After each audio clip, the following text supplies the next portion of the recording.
नमस्कार दोस्तों और स्वागत है आपका आपके अपने ही यूट्यूब चैनल बीएड एग्ज़ाम पर।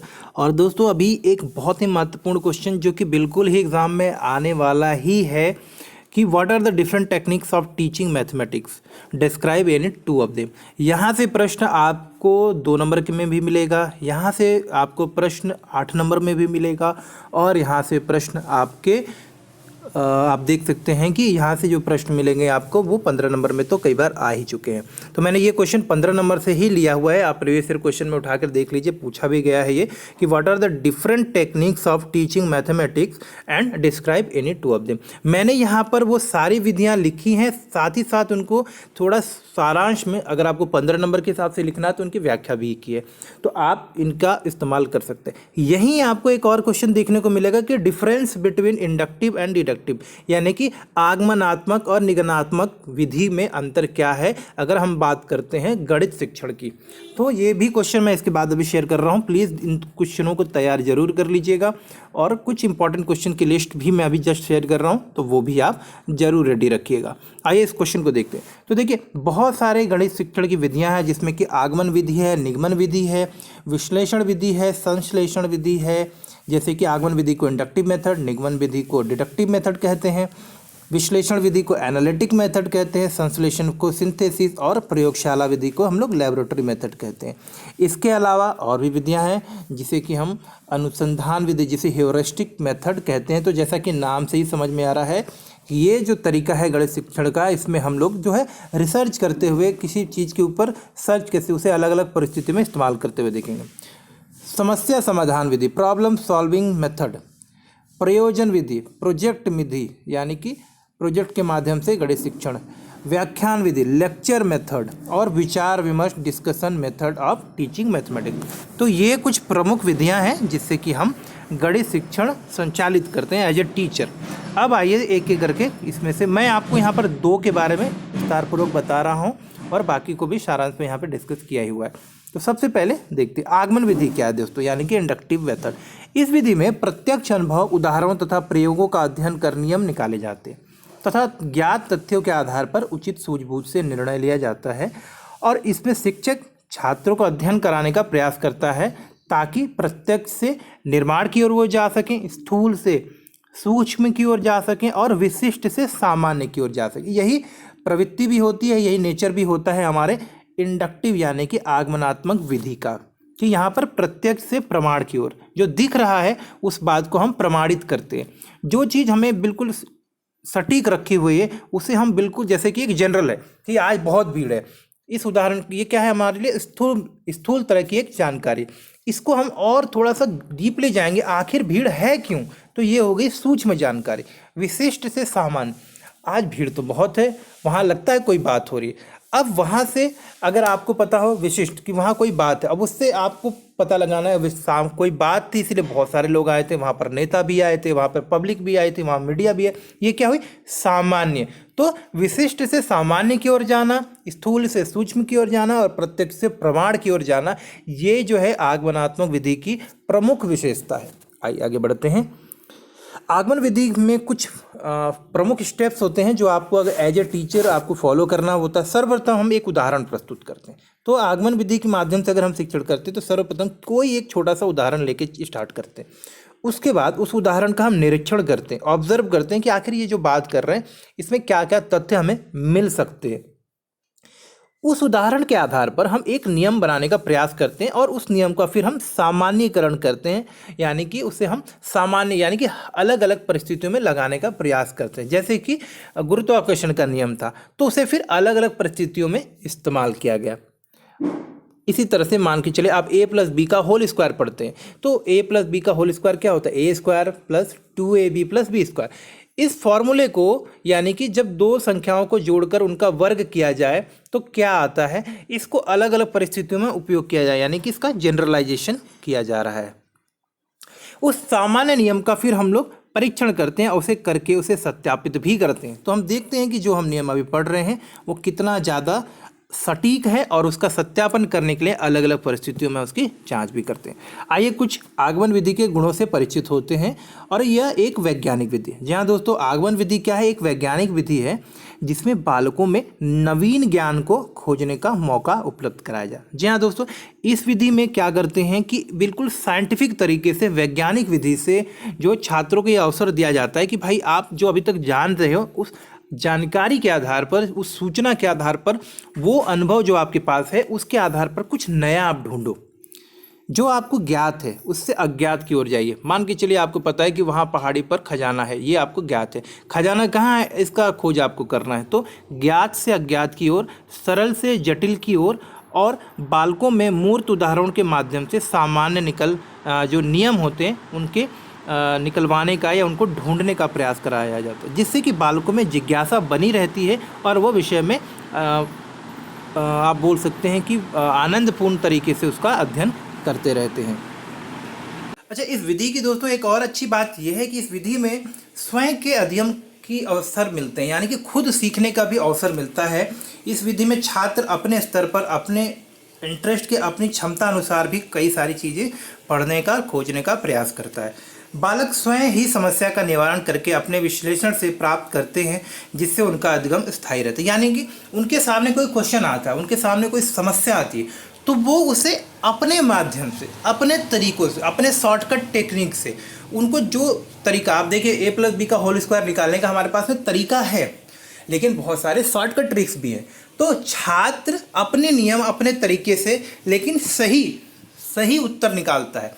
तो ये भी जो है छात्र के अंदर विशेष गुण विकसित होते हैं अगर हम आगमन विधि का इस्तेमाल करते हैं, यानी कि इंडक्टिव मेथड का इस्तेमाल करते हैं। यह व्यवहारिक विधि भी है और साथ ही साथ जीवन में काफ़ी लाभप्रद है। आप इसका इस्तेमाल जीवन के हर एक पक्ष में कर सकते हैं, जीवन में बार बार हम इसका इस्तेमाल करते हैं। तो इस विधि का सीखना कहीं ना कहीं हमें जीवन में बहुत ही लाभकारी रहता है, हमें आगे आने वाले जीवन में समस्या समाधान में, अपने जीवन को बेहतर बनाने में और आगे आने वाली चुनौतियों का सामना करने में काफ़ी हद तक मदद मिलती है। आइए आगे बढ़ते हैं। इस विधि के कुछ दोष भी हैं और इन दोष को भी समझना जरूरी है। तो देखिए, सबसे प्रमुख जो दोष हैं दोस्तों, उसमें यह है कि इस विधि को संचालित करने में समय बहुत लग जाता है। दूसरा, अधिक परिश्रम और सूझ की आवश्यकता होती है। टीचर के अंदर धैर्य होना चाहिए, जो इसको सिखा रहा है उसके अंदर रिसोर्सेस, यानी कि अलग अलग विधियों का ज्ञान होना चाहिए, अलग अलग शिक्षण विधियों का ज्ञान होना चाहिए, अलग अलग शिक्षण संसाधनों का, अलग अलग शिक्षण सहायक सामग्री का परिचय उनको होना चाहिए। यह विधि अपने आप में एक पूर्ण विधि है, क्योंकि खोजे गए नियम, देखिए हाँ, इसको अपूर्ण विधि बोल सकते हैं, क्योंकि जो खोजे गए नियम होते हैं या तथ्य होते हैं उनकी जांच के लिए निगमन विधि की जरूरत। अब यहाँ पर जो आप पता करते हैं ना, इसकी पूर्ति हेतु आप यहाँ पर कुछ नियम ढूंढते हैं और उस नियम की जाँच, उस नियम की पुष्टि के लिए आपको निगमन विधि की आवश्यकता पड़ती है। अर्थात कि आगमन और निगमन विधि दोनों के ही ज्ञान से बच्चे को संपूर्ण नॉलेज मिलती है। तो ये आप अपने आप में थोड़ा सा हम बोल सकते हैं कि अपूर्ण टाइप का ज्ञान हो सकता है। बालक यदि किसी अशुद्ध नियम की प्राप्ति कर ले तो उसे सत्य यानी कि अगर कुछ गलत जानकारी आप इकट्ठी कर लेते हो, कुछ गलत धारणा आप बना लेते हो, तो उसे दूर करने में थोड़ा समय लगता है, अधिक श्रम और समय की जरूरत होती है, जो इस विधि की एक प्रमुख आप बोल सकते हैं कि हानियों में से एक है। अब बात करते हैं निगमन विधि, जिसे कि हम बोलते हैं डिडक्टिव मेथड। यहाँ दोस्तों डिडक्टिव मेथड की बात करेंगे। यहाँ पर इस विधि में पहले से स्थापित नियम व सूत्रों का प्रयोग करके अध्यापक छात्रों को समस्या समाधान करना सिखाता। उदाहरण के लिए, जैसे कि हम जानते हैं कि a+b² = a² + 2ab + b² होता है। ये पहले से स्थापित नियम है, इसी के आधार पर हम कुछ समस्याओं का समाधान करेंगे। यहाँ पर हम नियम से उदाहरण की ओर जाते हैं, सामान्य से विशिष्ट की ओर जाते हैं और सूक्ष्म से स्थूल की ओर जाते हैं। निगमन विधि के कुछ प्रमुख गुण जो हैं, यह एक सरल और सुविधाजनक विधि है। जी हाँ दोस्तों, सरल है क्योंकि पहले से ही प्राप्त नियम के आधार पर हमें कार्य करना होता है। स्मरण शक्ति के विकास में भी सहायक है, क्योंकि नियम को याद करना पड़ता, फिर उसको अप्लाई करना पड़ता, तो बार बार प्रयोग से ये जो हमारी स्मरण शक्ति है उसको भी विकसित करने में मदद करता है। संक्षिप्त और काफ़ी व्यवहारिक विधि है, क्योंकि पहले से ही उपलब्ध नियम है, तो इसमें बहुत ज़्यादा हमें रिसर्च नहीं करना पड़ता। पहले से हमें पता होता है कि हमें क्या नियम है और किसके अनुसार काम करना है। दूसरा, बालक तेजी से सीख सकते हैं क्योंकि उसके पास पहले से निर्धारित तरीके हैं, निर्धारित नियम है और उसी प्रक्रिया के माध्यम से जस्ट उसे किसी समस्या को या किसी क्वेश्चन को सॉल्व करना होता है। लेकिन निगमन विधि की कुछ हानियां भी हैं। यह रटने की शक्ति यानी कि रटने की प्रक्रिया पर ज़्यादा बल देता है, क्योंकि यहाँ पर अपने नियम बनाने की इनको आवश्यकता नहीं होती। पहले से पूर्व नियम, पहले से बने बनाए नियम सिद्धांतों के आधार पर हमें काम करना होता है, तो हम कुछ नया नहीं कर रहे होते, इसलिए ज़्यादातर इसमें रटने वाली प्रवृत्ति हमारे अंदर विकसित हो जाती है। निजी विश्लेषण की क्षमता का भी प्रयोग न के ही कारण होता है, क्योंकि हम इसमें कुछ नया नहीं कर रहे हैं, पहले से जो स्थापित सिद्धांत हैं, नियम हैं, उनका पालन करके ही हम किसी समस्या का समाधान करें, जिसके कारणवश हमारी मानसिक क्षमता, हमारे अंदर की जो बोल सकते हैं कि क्रियात्मक क्षमता होती है, क्रिएटिविटी होती है, इनोवेशन होता है, इस तरह के गुणों का विकास कहीं ना कहीं कम होता है। रटा हुआ ज्ञान क्योंकि रटते हैं तो वो स्थायी नहीं होता है, क्योंकि उसके ऊपर हमने मेहनत कम की है, प्रयोग कम किया है, अलग अलग दृष्टिकोण से विश्लेषण नहीं किया है, तो ये ज्ञान जो है कई बार स्थायी नहीं भी होता है। छोटी कक्षाओं के लिए सर्वथा अनुपयुक्त है। छोटे छोटे बच्चों को सिखाने के लिए तो बहुत ही मुश्किल होता है इस विधि से, क्योंकि उनको नियमों को समझाना ही कठिन हो जाता है। तो छोटे बच्चों को सिखाने में मुश्किल है, लेकिन बड़े बच्चों के लिए ये कारगर साबित होती है। तीसरी और प्रमुख विधि है विश्लेषण विधि, जिसे एनालिटिक मेथड भी कहते हैं। देखिए, किसी विधान या व्यवस्था क्रम की सूक्ष्मता से परीक्षण करने की तथा उसके मूल तत्वों को खोजने की क्रिया को हम विश्लेषण कहते हैं। यह विधि अज्ञात से ज्ञात की ओर ले जाती है। विश्लेषण की विधि का मतलब क्या है? जो आपको पता नहीं था, अब उसका आप पता लगा रहे हैं और उसको किसी ज्ञात वस्तु के साथ में, ज्ञात वस्तु के संदर्भ में जोड़ के देखते हैं। इसका प्रयोग रेखा गणित में, प्रमेय, निर्मेय में आदि को सिद्ध करने में करते हैं, जैसे कि पाइथागोरस थ्योरम। आपने पाइथागोरस थ्योरम भी पढ़ा होगा, तो पाइथागोरस थ्योरम को सिद्ध करने में भी इसका इस्तेमाल किया जाता है, जैसे कि कर्ण बराबर आधार का वर्ग प्लस लंब का वर्ग। तो ये हमारा क्या है, देखिए ये हो गया। विश्लेषण विधि के कुछ प्रमुख गुण हैं, आइए उनको देखते हैं। यह एक मनोवैज्ञानिक विधि है जो बालकों में जिज्ञासा उत्पन्न कर उन्हें अध्ययन के प्रति रुचि देती है। स्वयं समस्या का समाधान कर हल खोजने पर भी बल दिया जाता है। तो ये कुछ प्रमुख बातें। अन्वेषण क्षमता अर्थात खोज करने की क्षमता का विकास होता है और स्थायी ज्ञान उत्पन्न होता है। विश्लेषण विधि के कुछ प्रमुख समस्याएं भी हैं, कुछ दोष हैं, तो उनको देखते हैं। देखिए, यह विधि अज्ञात से ज्ञात की ओर चलती है, यानी कि कई बार जो है हमें पता ही नहीं होता है कि हम किस चीज़ के बारे में खोज रहे हैं या पता कर रहे हैं, तो इसलिए ज्ञात वस्तु तक, ज्ञात जानकारी तक पहुंचना कई बार कठिन हो जाता है। इसका प्रयोग रेखा गणित में प्रमेय, निर्मेय आदि को सिद्ध करने में प्रयुक्त होता है, इसलिए आप यहाँ पर देखेंगे कि कई बार जो है इसका हम अज्ञात चीज़ों में इस्तेमाल नहीं कर सकते, जैसे पाइथागोरस के थ्योरम के लिए भी। आइए आगे देखते हैं,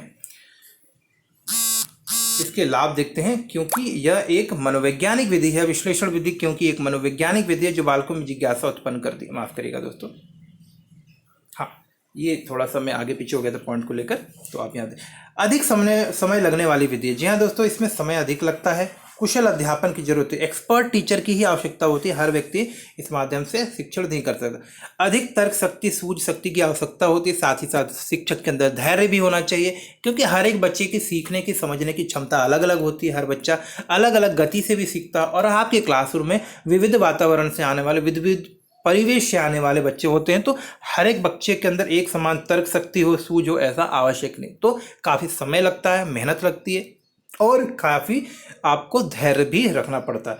छोटी कक्षा के बालकों के लिए ये अनुपयोगी माना जाता है, क्योंकि छोटी कक्षा के बालकों में तर्क शक्ति की जो क्षमता होती है वो कम होती है, उनके अंदर जो सूझ होती है वो भी अभी विकसित ही हो रही होती है, तो ये सभी के साथ में उपयोगी नहीं है। संश्लेषण विधि, जी हाँ दोस्तों, सिंथेसिस मेथड कहते हैं इसे, और सिंथेसिस मेथड जैसा कि नाम से ही पता चला, कुछ हम निर्मित कर रहे हैं।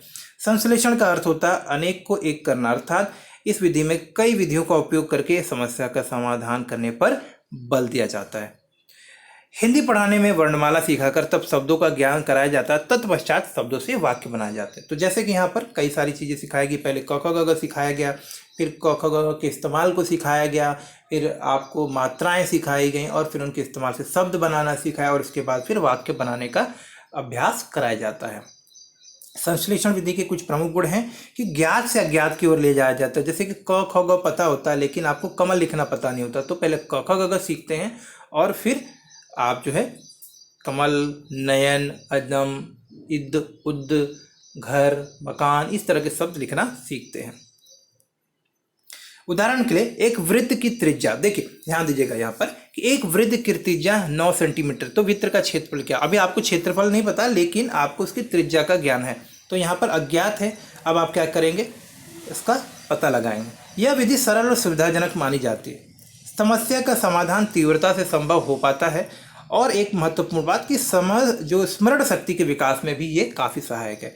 ज़्यादातर गणितीय समस्याओं का समाधान इसी विधि से किया जाता है। ये एक प्रमुख बात है जिसका कि आपको विशेष ध्यान रखें। ज़्यादातर जो गणित में प्रश्नों के समाधान होते हैं वो इसी उदाहरण के, इसी विधि के माध्यम से किए जाते हैं। संश्लेषण विधि के कुछ गुण के साथ में कुछ दोष भी हैं, तो उनको भी यहाँ पर देखते हैं। रटने की प्रवृत्ति पर ये जोर देता है, जिसमें अन्वेषण की जो क्षमता होती है छात्रों की, उसके विकास का मौका कम ही हो पाता है। नवीन ज्ञान तार्किक क्षमता चिंतन रहित विधि है, अर्थात इसके विकास में सहयोग नहीं करती, अर्थात कि तर्क विकास में, नया कुछ ज़्यादा सीखने में और चिंतन की प्रवृत्ति विकसित करने में भी ये जो विधि है वो इतनी ज़्यादा कारगर साबित नहीं होती है। अर्जित ज्ञान अस्थायी होता है, अर्थात जब तक सूत्र याद है तब तक समस्या का समाधान निकालना आसान है। जैसे ही सूत्र भूल जाते हैं तो कहीं ना कहीं हम आगे उस तरह के प्रश्न को हल करने में कठिनाई का सामना करते हैं। छोटे बालकों में चिंतन शक्ति का ह्रास करती है, यानी कि इस तरह की विधि जो है छोटे बच्चों के लिए चुनौतीपूर्ण होती है, क्योंकि इस तरह की विधि का इस्तेमाल कर पाना छात्रों के लिए या छोटे बच्चों के लिए थोड़ा कठिन कार्य होता है। अब देखेंगे लैबोरेटरी विधि, जिसे कि हम लोग बोलते हैं प्रयोगशाला विधि भी है। इस विधि में प्रयोग के लिए हमें एक प्रयोगशाला की जरूरत है, जिसमें हम समस्याओं को यांत्रिक तरीकों से हल करते हैं, जैसे कि पाइथागोरस प्रमेय को प्रयोगशाला में सिद्ध करना। यह विधि, इसकी जो कुछ गुण है वो ये है कि विधि रुचिकर है। जी हाँ दोस्तों, प्रयोगशाला विधि जो है काफ़ी रुचिकर होती है, क्योंकि बच्चा इसमें प्रैक्टिकल करता है, चीज़ों को करके देखता है तो मज़ा आता है उसको। दूसरा स्थायी अधिगम होता है, क्योंकि आप करके सीख रहे हैं तो ये स्थायी अधिगम होता है। तर्क क्षमता निगमन क्षमता का विकास होता है, और साथ ही साथ बच्चे के अंदर रचनात्मक शक्ति का भी विकास होता है, क्योंकि बच्चे यहाँ पर खुद ही करके सीखे, प्रयोगशाला में प्रयोग के माध्यम से, यंत्रों के उपयोग के माध्यम से सीख रहे हैं, तो सीखने की क्षमता विकसित होती है। प्रयोगशाला विधि के कुछ प्रमुख दोष हैं जो कि इस प्रकार से हैं कि यह खर्चीली विधि है। जी हाँ दोस्तों, हर एक स्कूल कॉलेज में प्रयोगशाला स्थापित करना एक खर्चीला काम हो सकता है, इसलिए ये खर्चीला है। कम संख्या वाली कक्षाओं के लिए ही उपयोगी है। ज़्यादातर बड़ी कक्षाओं में जहाँ बच्चों की संख्या ज़्यादा है वहाँ पर ज़्यादा यंत्रों की आवश्यकता होगी, तथा संचालन करना भी थोड़ा कठिन हो जाता है, इसलिए ये कम संख्या वाली छोटी क्लासेस के लिए ज़्यादा उपयुक्त है। दूसरी बात, छोटी उम्र की बच्चों के लिए रुचि उत्पन्न नहीं कर पाती, क्योंकि थोड़ा कठिन होता है। यंत्रों को सही से इस्तेमाल करना बच्चों के लिए थोड़ा कठिन हो जाता है, और बच्चे शायद उसे पूर्ण योग्यता के साथ में सही तरीके से इस्तेमाल ना कर पाएँ, तो कहीं ना कहीं ये दिक्कत का भी कार्य करता है। अगली विधि से परिचित लेंगे, अनुसंधान विधि, जिसे कि हेयरिस्टिक मेथड कहते हैं। जी हाँ दोस्तों, बोधपूर्वक किए गए प्रयत्न से तथ्यों को संकलित करके तथा सूक्ष्मग्राही तथा विवेचक बुद्धि से उसका अवलोकन करना, विश्लेषण करके नए तथ्य या सिद्धांतों की खोज करना ही अनुसंधान विधि है। समस्या समाधान विधि, यानी कि प्रॉब्लम सॉल्विंग विधि, किसी समस्या का समाधान या हल प्राप्त करने के लिए क्रमबद्ध तरीके से किसी सामान्य विधि या तर्क विधि का प्रयोग करना पड़ता है। समस्या समाधान विधि अधिगम के अंतर्गत लर्निंग बाय सॉल्व, यानी कि चीज़ों को सीख के करके हम सीखते हैं, अंतर्गत जीवन में आने वाली समस्याओं के समाधान को ये निकालने में मदद करती है। प्रयोजन विधि, इस विधि में किसी भी समस्या के समाधान के लिए छात्र स्वयं किसी भी समस्या का समाधान अपनी स्वाभाविक तर्क शक्ति के द्वारा प्राप्त करता है, तथा यहाँ पर ध्यान देंगे, तथा उसे अपने व्यवहार में परिवर्तन करने में समस्या का हल खोजता है, यानी कि खुद करके देखता है। प्रयोजन, कोई प्रोजेक्ट लेता है, किसी चीज़ को करके अपनी जानकारी के अनुसार उसका समाधान ढूंढने का प्रयास करता है। इस विधि में समस्या समाधान का हल खोजने के लिए प्रयोजनपूर्ण कार्य किए जाते हैं। अब अगली विधि देखेंगे हम लोग, व्याख्यान विधि, जिसे बोलते हैं लेक्चर मेथड। यह विधि शिक्षण की सबसे प्रचलित विधि है। इसमें एक कुशल अध्यापक अपने व्याख्यान द्वारा पूरी कक्षा या समूह को उसकी समस्याओं के समाधान की विधि से परिचित कराता है। तो जो आमतौर पर स्कूलों कॉलेजों में कराया जाता है वो यही विधि होती है, जहाँ पर कि एक्सपर्ट टीचर अपनी नॉलेज के अनुसार स्टूडेंट्स को सॉल्व करना, क्वेश्चन सॉल्व करना, किस तरह से क्वेश्चन को देखना है, किस दृष्टिकोण से क्वेश्चन को समझना है, वो सारी चीज़ें एक कुशल निगरानी में, कुशल टीचर की निगरानी में होती है। और आखिरी और महत्वपूर्ण विषय है विचार विमर्श विधि, जिसे बोलते हैं डिस्कशन विधि।